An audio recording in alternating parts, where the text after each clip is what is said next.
Okay, so I think we can begin now. Hello, everyone. My name is Carolina Martinez, and I work at Duhagón Design. I am a project manager, and I've been working there for over 7 years, and I'm very glad to be back at San Diego Design Week with a team of very talented people, including Mariana Postlethwaite, the designer behind Duhagón Design, Katya Saab, the great painter and artist, and of course, Marcela Valladolid, great chef and amazing, just Instagram personality. So we're gonna begin with a very quick introduction by Mariana Postlethwaite about what this is gonna be about and just give you a general idea of what you're for, okay?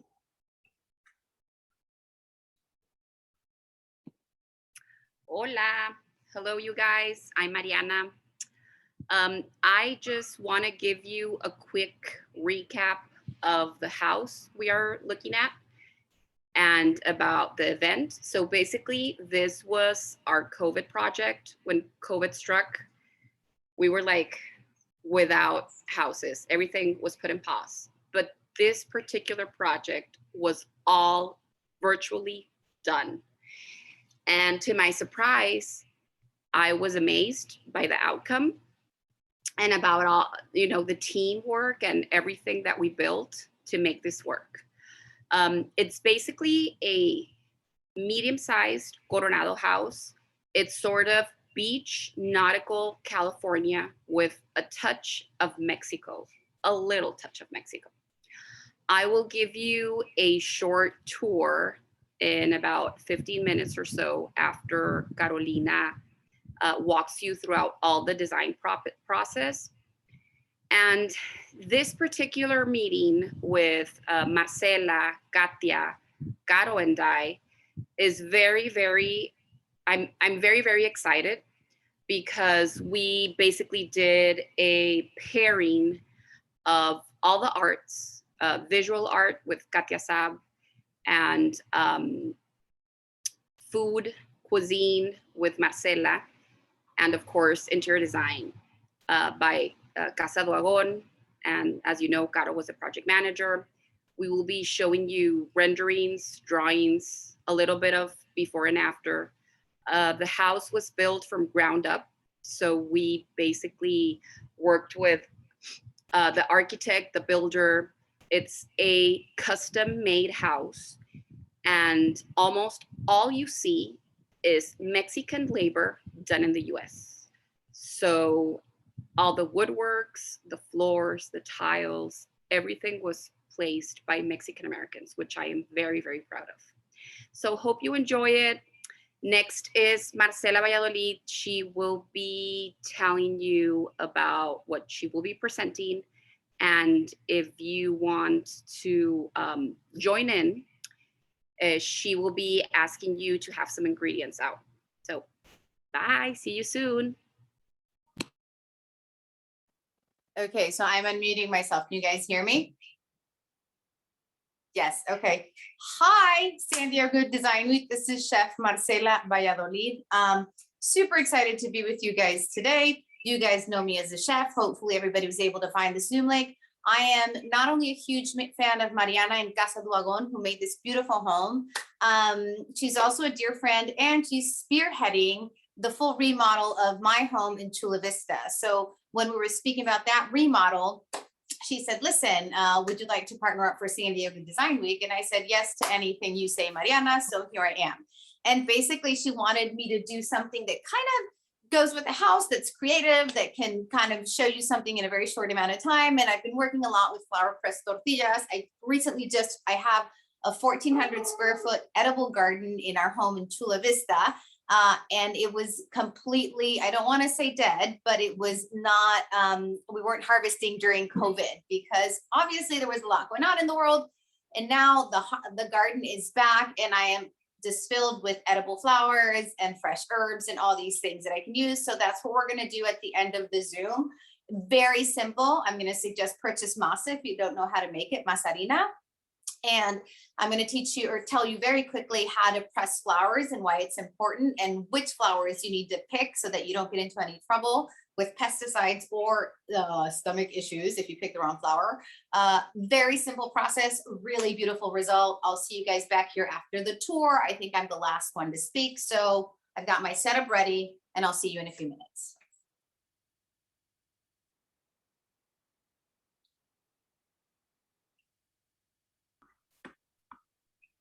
Okay, so it's my turn now. I'm gonna give you a description of what the design process and the inspiration behind this house was, and the final product, it will be shown by Mariana after my presentation.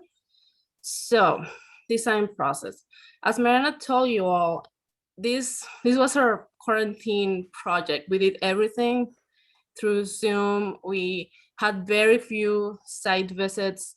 We tried to make the most out of every time we came to the US because of the limited border crossing that's going on right now. We had to make the most out of it.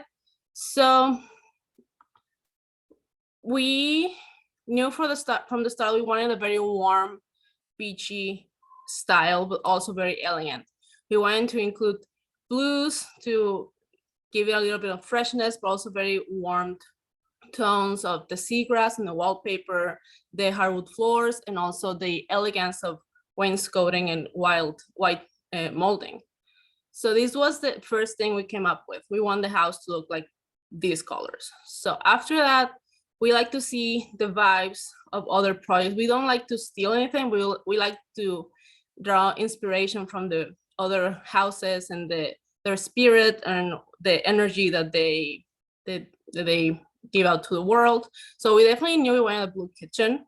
As you can see here, we wanted a very full of contrast with warm tones, mostly blue. So we did that.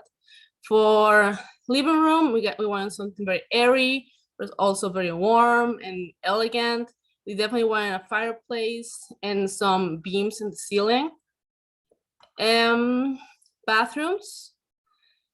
Some of the bathrooms only one of the bathrooms ended up having this kind of shower doors, but this was the overall inspiration. Bedrooms, there's a teenage in this house, so we knew we wanted to give her something really different, something very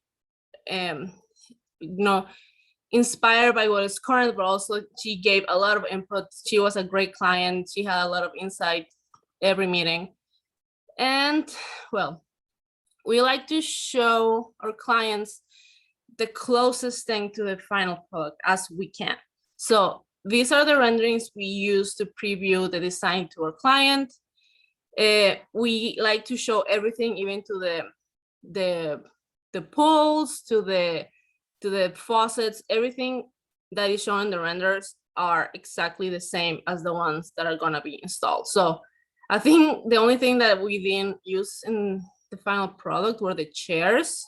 We picked different chairs, but the rest of the kitchen stayed the same. The dining room, it's almost exactly the same, actually. I think the only thing that changed was a lamp, but this is another rendering. We have a very talented rendering artist. His name is Oscar, and he just works from dawn to night. He's working all the time because we really like our projects to be shown as close as the final product as possible. This is the living room. Another rendering, as I said, we definitely went a fireplace, but a very modern feeling. We added this black steel slab on the front to make it look less traditional, because this is a young family. They're very young, they're very hip. You will see, because this is what we propose. When Mariana gives you the tour, you're gonna see all the little details and all the little accessories they added when they moved in. And that's one of our favorite parts of designing a house, see how the family adapts what we give them into what's theirs. It's no longer ours, it's theirs. Bedroom, we wanted a very fresh, very light. We didn't want anything heavy. A very airy, fresh, tall ceilings, vaulted ceilings. The bedroom looks almost exactly as it looks here. I think only the art changed. It's a very beautiful bedroom, one of my favorites. It's another rendering that we used. Again, very airy, very light fireplace. All the custom cabinetry was designed by us and built by Mexican American carpenters. The bathrooms, this is one of the proposals for the bathrooms. This is the daughter's bathroom. As you can see, we did stick to the framed shower doors, and we wanted to give it a little more fresh and youthful feeling by installing this scallop tile, and it's flush to the wall, so you won't have that like bump between the tile and the wall. We wanted something very smooth, something nicer and different and elegant. And I mean, she's an only daughter, so she deserves the best. This is the bedroom where I'm in right now. This is her bedroom. We wanted something very fresh, feminine, but like not too much. She gave a lot of input. She showed us like things that she definitely wanted to have, like a couple pieces of furniture that she definitely wanted to have, the bedding, that was her idea. But the rest, you know, we tried to make the best out of the idea she gave us, and this is what turned out. You can see, this is the background. So there is a guest bedroom in this house. Mariana will show you later, but this is a wallpaper that's actually a mural. And it gives this wall sort of a statement look. And it actually shares the bathroom with this bedroom. And the only difference is that the bedroom has a balcony, and this one has a bay window.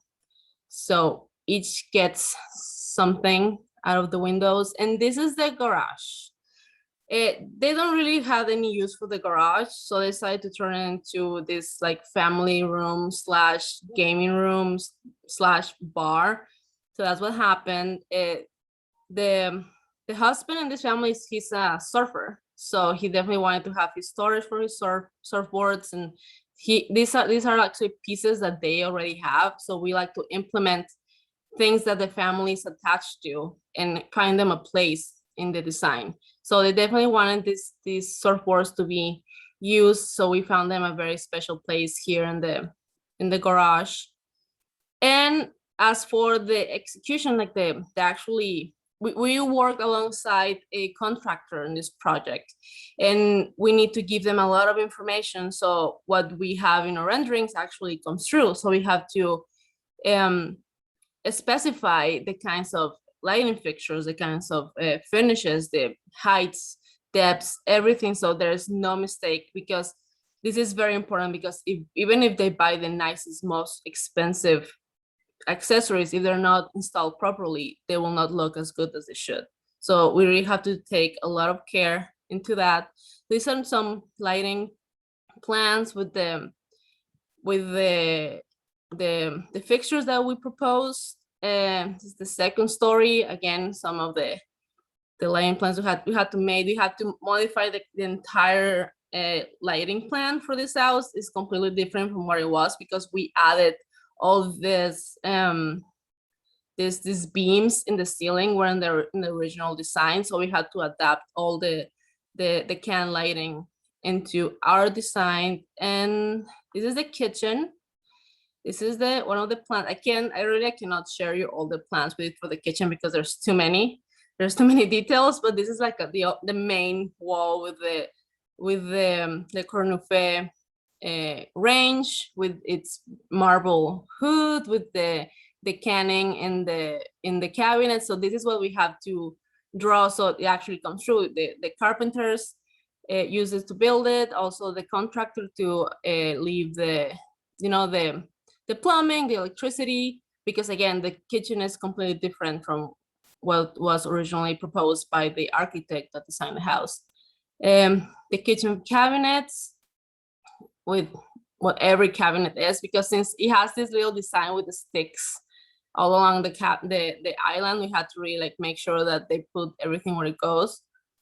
And well, that's all. It's just in between the design and the execution, there's so many things, so many site visits, and so many questions that you have to answer, and everything changes. Like no project is always like, they always change. Like even if you plan to the last detail, there's gonna be a little thing, a little molding, a little baseboard that's not gonna be exactly what you want it to be. But I mean, that's the beauty of it. You have to adapt have to adapt, and the end result is just a happy family living in a house that they enjoy living in. So right now I'm gonna give Katya, Katya, I think it's your turn to do your presentation. If you can unmute yourself, please. Okay, thank you. See you later. Bye. Hello, hi guys.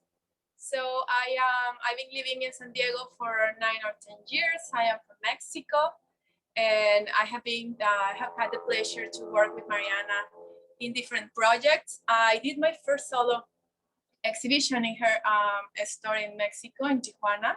So since there, she has invited me to collaborate with her in some of her projects.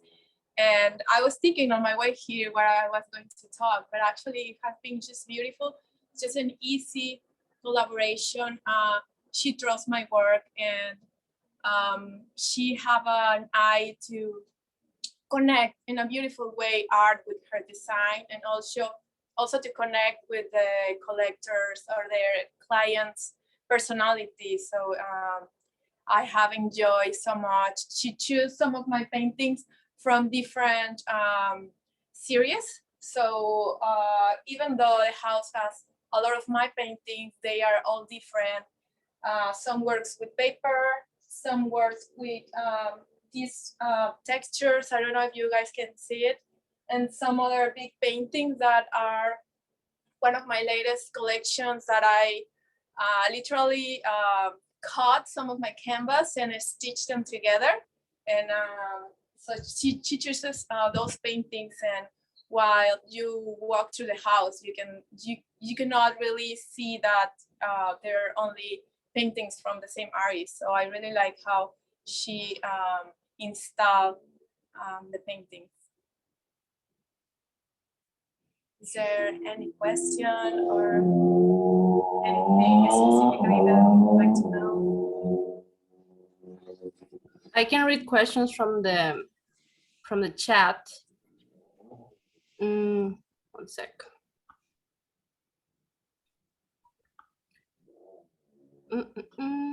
Okay, here it is. Oh, people want to know where they can find your work if they want to buy them. Through my Instagram, you can look up for my name, Katya Saab. I have my studio in Little Italy.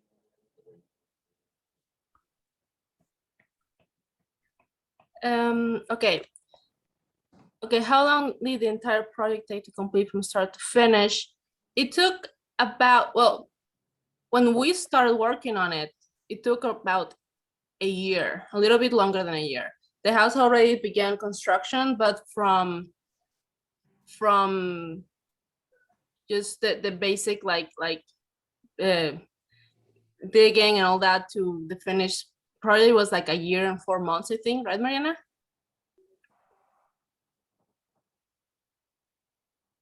Okay, so people want to know what's your inspiration behind your paintings, Katya? Actually, I don't believe in inspiration.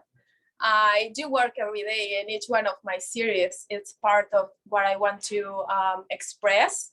I want to represent my feelings, through my observations. I try to express that in my art, but I don't have like a specific inspiration. As I mentioned before, Mariana, she just have the eye, and I show her some of my paintings that were available, and she, like in 2 minutes, she chooses the ones that she thought that were perfect for the installation.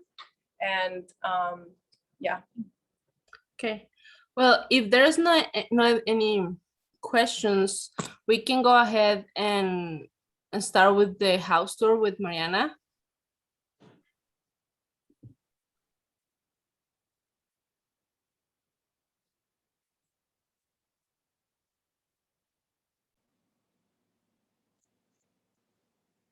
Okay, she gets ready. So Mariana, you want to start with the house tour? Yeah.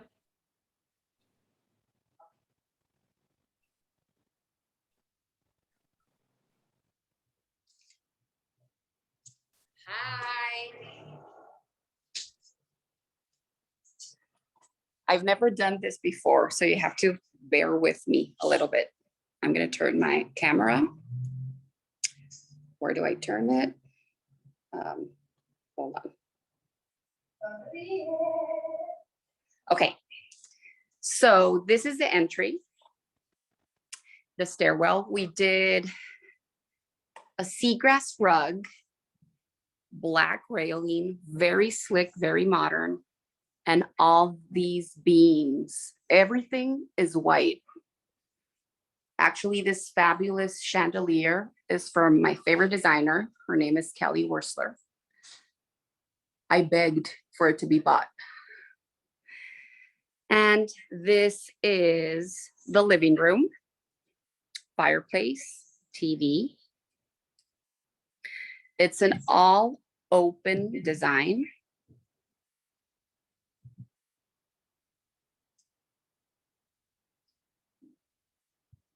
As you can see, the transition from the indoor out is very seamless. Of course, the floor changes, but it's an all window panel that opens straight. There's Marcela saying hi. Chilling like a villain. Exactly. And then this is a little office area for one of the owners. It's a mommy desk. Well, she actually is a really good, well, I can tell you about her personal life, but she's very smart. Let's leave it at that. And this is the dining area. So we decided not to put a chandelier here because we have these big ass chandeliers in the kitchen and we wanted them to be the focal point. So what we did is we bought 9 ceiling fixtures and put them all together in this beam design with the seagrass on top to make a lighting statement. The chairs and table were custom made in Mexico, designed by us, except the chairs. The chairs are copied from Restoration Hardware, sorry. Then this is the Credenza, also done in Tijuana. Fabulous rug from West Elm, which looks really expensive, but it's really not. This is the final product. And this is a powder room.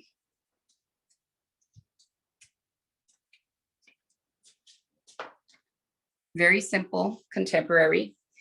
We did not want to be very cheesy with the decor. A lot of beach houses tend to be cheesy with the decor and put boats and nautical items all over. This is the main terrace with the TV, fireplace. We have a very nice coastal vibe here in the ceiling with a middle beam, a Serena and Lily hanging chair, which the owners use a lot. And this is a dining nook. The table and bench was also made in TJ. This art piece is actually made from one of my best friends in Mexico City made it.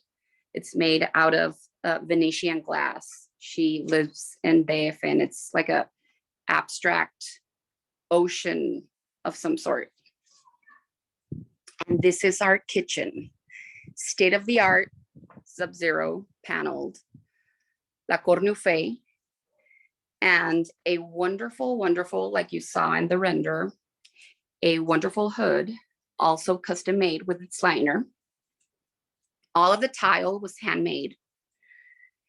And we try to keep it airy, fresh, and modern. And I just think the blue on the cabinets is amazing. And again, I love designing kitchens, and every kitchen is different, but this kitchen has been my favorite for now. Then we used caning all throughout the house. So basically the doors have a lot of detail.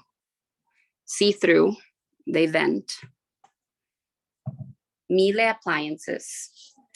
And this doesn't have a door, but it's a great pantry. I'll just browse really quick here. Let's go upstairs really quick.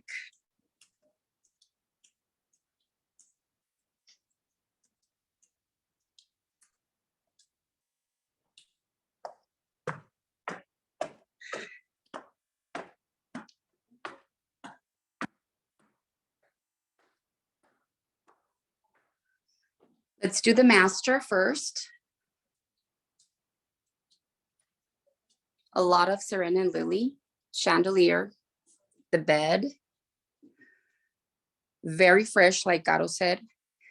And if you look at it and compare it to the renders that Gato presented, it's very, very similar and true to what we drew.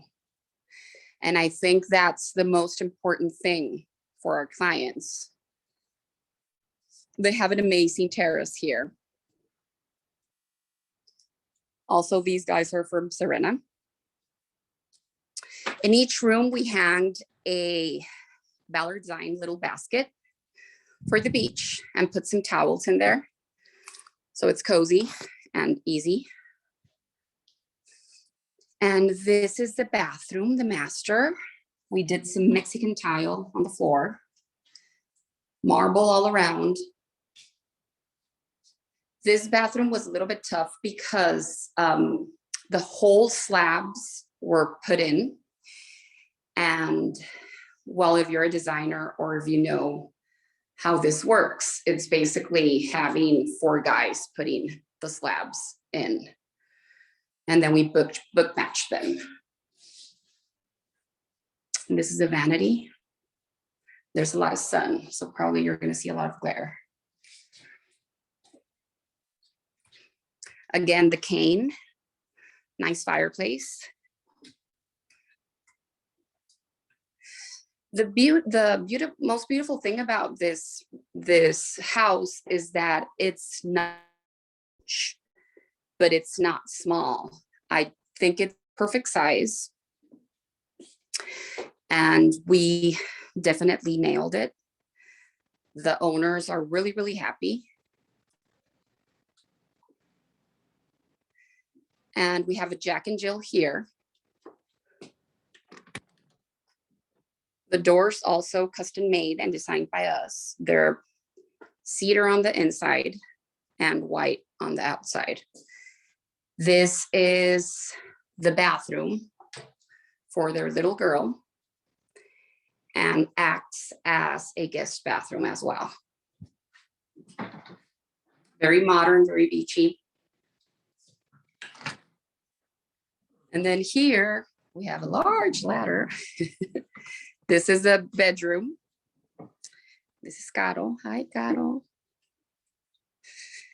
All of these outdoor pieces are actually made in Mexico from a really nice company called Mexa Design, which we love and we work a lot with them.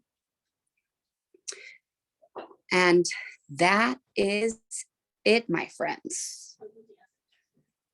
What? Oh, sorry, forgot this. This is amazing. The little girl tends to collect a lot of art. And she asked us for the specific rolling ladder, which is kind of scary, but works definitely. The closet. So I hope you liked the tour. Thank you for connecting.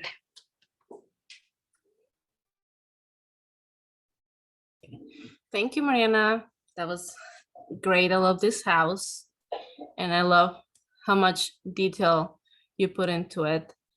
And now it's time for Marcela to do her demonstration to make the tortillas. So if she's ready, we can start. Can you guys hear me? I have unmuted myself. I'm trying to see you guys.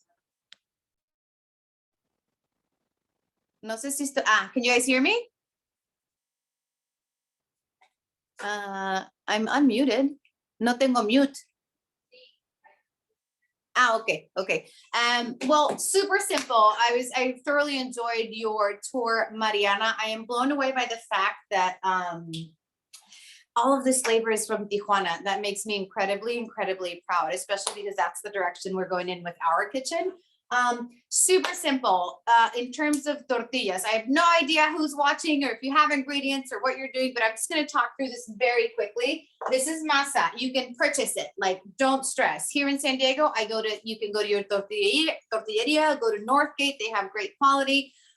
Really important when you're making tortillas, as you're rolling them into the masa ball, they're called testales. A testal is a tortilla before it gets made, the little ball.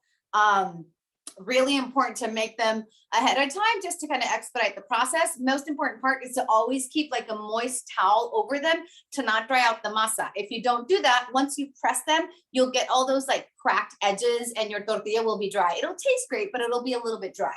Now, in terms of flour pressing, really important. Most of these flours are from my garden. Oh, it's windy, so I have to be really careful because these are super light. So as you can see, gorgeous colors. I've got pansies. This is a type of algae. This is a green, like a microgreen, but you can use like chervil, you can use basil, you can use mint. This is sage. Really important though. I use something called a microfloor. So basically what you do, they sell these on Amazon. They're super cheap. If you press flowers, this is a great piece of machinery. So basically what you do is you take those fresh flowers or those fresh leaves and you put them between the layers of the microfloor, just like this, and then you press them. It's got these little kind of brackets on the side. You close them up, it's got 4. You pop this in the microwave for just 1 minute and it'll fully press your flours. And I'll tell you why that is important, because when you're making tortillas, if you watch like the abuelas and all the people making the tortillas, it's really important that they puff, because when they puff, you're steaming the center and you're cooking the raw masa from the center. If they don't puff, you might get a little bit of moist masa in the center. If your flours are not pressed, you might have kind of edges or stems that tend to poke through your masa. And it's like a balloon. If you poke through a balloon, it's not going to inflate. If you poke through your masa, you're not going to get that puff that gives you that perfectly cooked tortilla. So for the press, really, this is a really cool press, actually made in England of all places, not Mexican, crazy, but really good quality press. So this is how you make them, which is incredibly simple. Always, always, always line your press with plastic. I like to use zip top bags because they already have the edge, and the thicker your plastic, the easier it will be to maneuver. Like some people like to use the produce plastic bags from the market, but those are really thin. And unless you're an experienced tortilla maker, like the best thing that you can do is like a market bag, like a Target bag, like those that are super thick. Those are really easy to use for making tortillas. So you place your plastic and then you grab one of your testales, which is one of these guys, a little bit smaller than a golf ball. And what I like to do to press is start off with a slightly flat testal, kind of like this, more like a disc than a ball. So once you do that, it ensures that you don't get that many crackly edges. So once you put it in your tortilla press, you're going to do what I like to call a half press, which means you're not going to press all the way down. You're only going to press about half. And then what you're going to do is you're going to decorate any way that you want. And I'll lift it up in a second so you can see it. So I'm going to grab like a pansy, maybe one of the algae. Now you really have to be cognizant of the fact that whichever leaf or flower you choose to use, it's going to have a flavor. So you don't want to use like a combination that you're not going to like, or something that's too strong, that's going to kind of really influence the flavor of your tortilla. You want to make sure you're combining good flavors. I'm going to add some of this greenery just because it's really pretty. And I have a rosemary blossom, which I don't get always. So I saw it in the garden this morning and I was really excited. So after you do that, I'm going to give you like a close up. So this isn't fully pressed. This is a half press. As you can see, it's still kind of thick. It's like 1/4 of an inch thick. You're looking for about 1/8 so you can get a proper cooking on that tortilla. So I made by design, and I'm going to do a second press to press it down a little more, make it thinner, and make all of my natural elements kind of press into the masa. So let's do that. So I'm just going to press it. And I'm going to go all the way down. It's a great press. And as you can see, I'm going to move this out of the way. Now you want to have your pan on medium heat, which I didn't do, but it's totally fine because you're not going to eat this. I am. So you press this. So this is kind of what it looks like. This is it. You can play with any design you want. I have, for example, hibiscus powder in my house. You can give the tortilla color by mixing in any sort of natural dye, not like vegetable color that you use to like make cookies, but like hibiscus powder, or like I have really yellow passion fruit in the garden. Instead of using water, you can use a little bit of that passion fruit juice to give you like a yellow tint. Like you can definitely play with tortillas and tortilla color. So once you have those beautifully pressed like that, you very carefully peel off your plastic. And to get the tortilla to the pan, this is what you do. You flip the design on the palm of your hand, peel off the plastic from the top part, and then just flip it, the side with no design, directly onto the pan. And you're gonna let it cook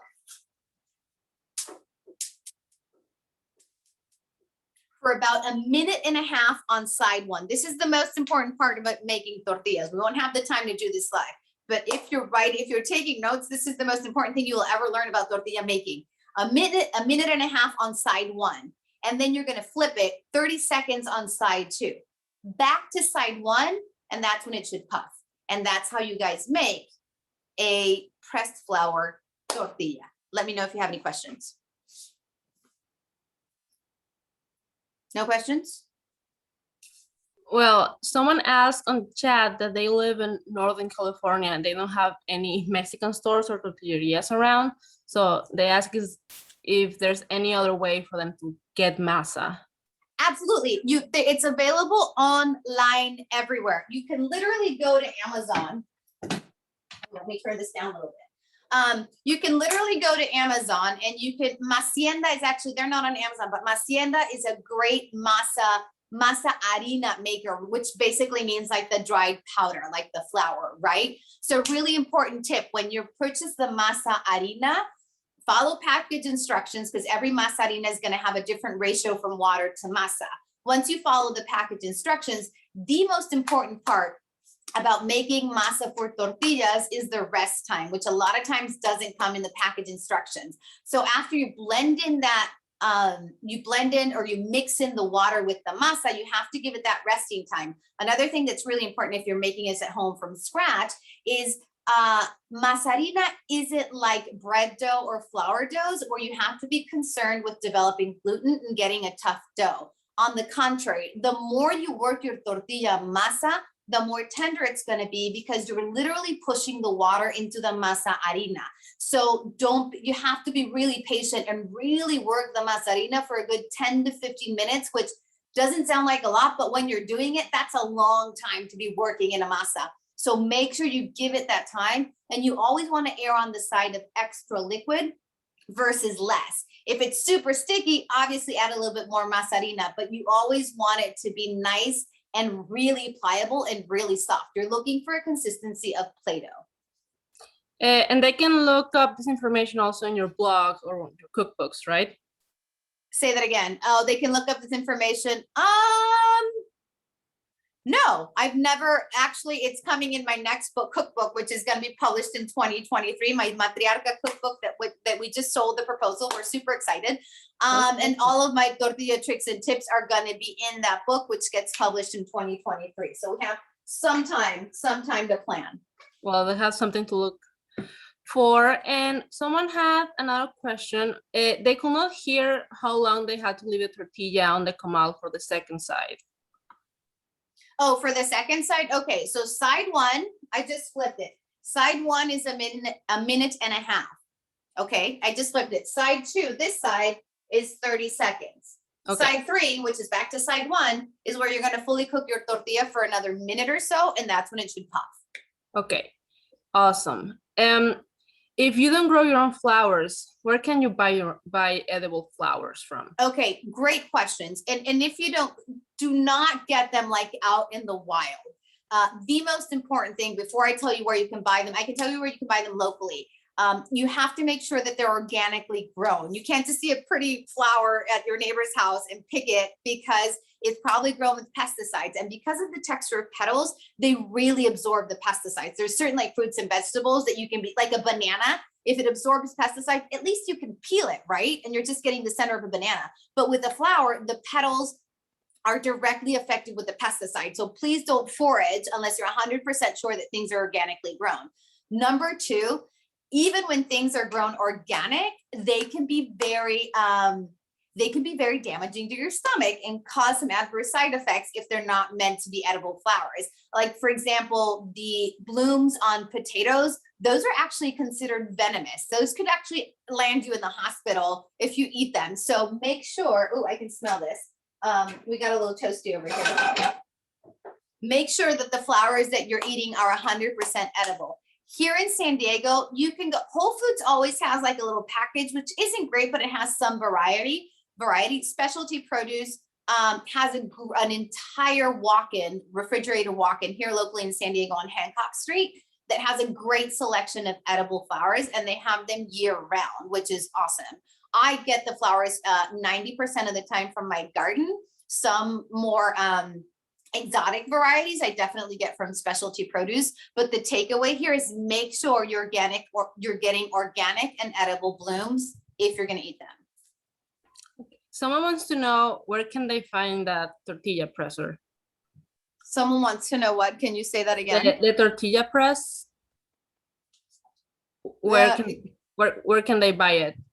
Oh, the tortilla press. This brand is from England. It's called Netherton Foundry. But honestly, I like it because it's a cast iron press, and I've never had cast iron before. I usually use caoba. I use wood, and I have another kind of stainless steel one, and I really wanted to try this company. It's a really beautiful and sleek design, but it's incredibly heavy. But honestly, you just have to find a good quality press that gives you an even tortilla. That's the hardest part, because a lot of the presses, if they're cheap, when you press it, you're going to get a thinner side on the side that you press, and you have to rotate your tortilla like 90 degrees, make a couple 90-degree turn to get them nice and even.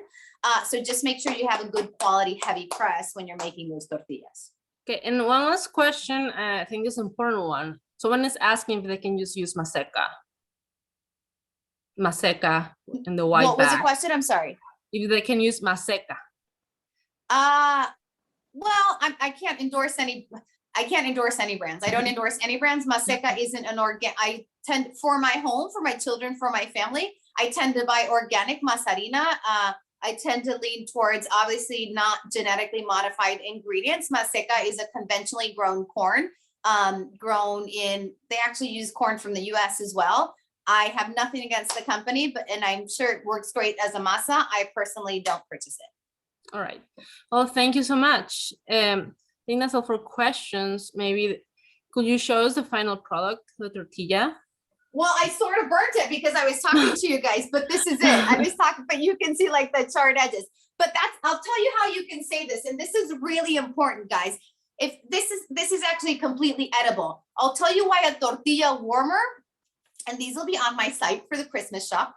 I'll tell you why a tortilla warmer is super important, because when you're making your stack of tortillas, if you're not an expert and they burn or dry out, which is what happened to me as I was talking to you guys, when you put them in the warmer and you start to stack them, you steam them. So if you dry them out, what's going to happen when they're in here, it's like, imagine putting them in a sauna. They're going to get soft again and they're going to become pliable. So when you take them off the comal, if they're a little bit dry, don't freak out. Just put them in a warmer, stack them, and let them sit there, and then they'll become completely pliable. Because of the residual heat, it's like you're creating a beautiful steam moisture oven, and then they'll become pliable again. Well, thank you so much. I think now we can move to the Q&A. Some people have been asking some great questions here. I can start with, someone would like to know, what's a realistic timeline for a kitchen renovation? And what kind of flooring? Oh, maybe we should start with that first part. Mariana, if you want to. Okay, a realistic timeline for a kitchen renovation would be right now, if you're looking to buy appliances as well with your kitchen renovation, it's about 6 to 8 months. If you can get your appliances really quickly, it would be 3 to 4. If you need permits, it's going to be around a year or a little bit more. And the second part to that question was what type of flooring would you recommend for a garage flooring that isn't awful to look at but functional in a place where it snows? Oof. I always do concrete or epoxy on garages. I don't know. Yeah, we don't really have to deal with snow much, so I hope Yeah. Sorry. she forgives us. Okay. Someone would like to know if the ceiling in the kitchen is surrounding the lights, the lighting fixtures in the kitchen island, if the ceiling is designed around those lights. No, the lighting is designed around the ceiling. So we first, because it's a paneled ceiling, we have to design the paneling wood, and then afterwards we put in the lights. We decide where the locations of the lighting is. All right. Well, someone had another question about the tortillas. They're asking. Oh, I'll sit here with Mariana. Hazme campo de arreglar. Well, they would like to know where you're a chef, where they can find you. They can't because I don't have a restaurant. I write cookbooks and I do television and I do Zoom cooking classes for 1,400 people at a time. So you can find all of this information on my Instagram, which is at Chef Marcela, or you can sign up for my newsletter at casamarcela.com. And I periodically send information about where I'm going to be and what I'm going to do. She will have a restaurant. I don't want to have a restaurant. I don't want to have a restaurant. I don't want one. How long do the tortillas last? Oh, After once you you made make them. them? No, Mhm. that's what we like to call in kitchen lingo, like serve a la minute, which means serve it now and eat it now. I mean, you can definitely make them and refrigerate them, but that totally defeats the purpose of making fresh tortillas. Like, you're better off buying them from the tortilleria if you're going to store them. If you're going to make them fresh, eat them fresh, because that is the purpose behind making fresh tortillas. Okay, about the cabinetry. They would like to know if it was made on site or if it was made in Mexico and crossed over the border and then installed here. Actually, some of it was made in Mexico and crossed over the border. But like I said, they're mostly Mexican Americans, so they can cross because of COVID right now, you know, the border restriction. But some of them are Mexican Americans that have their workshop here. So some of the pieces were made here. The ones that were made in Mexico we had to wait for them a long time, but they're here, so we're good. What's your favorite white paint for walls? I assume they're asking about interior walls. Right now, I was a fan of Benjamin Moore, but right now I'm a total bonker for Faro and Ball. Which, yes, it's like the best. I used to have a favorite that was called Navajo White, but now I don't remember the white that I like from Faro and Ball, but there's a lot of cute whites there and they're really warm tone. The only thing with the flat colors of that particular brand is that they tend to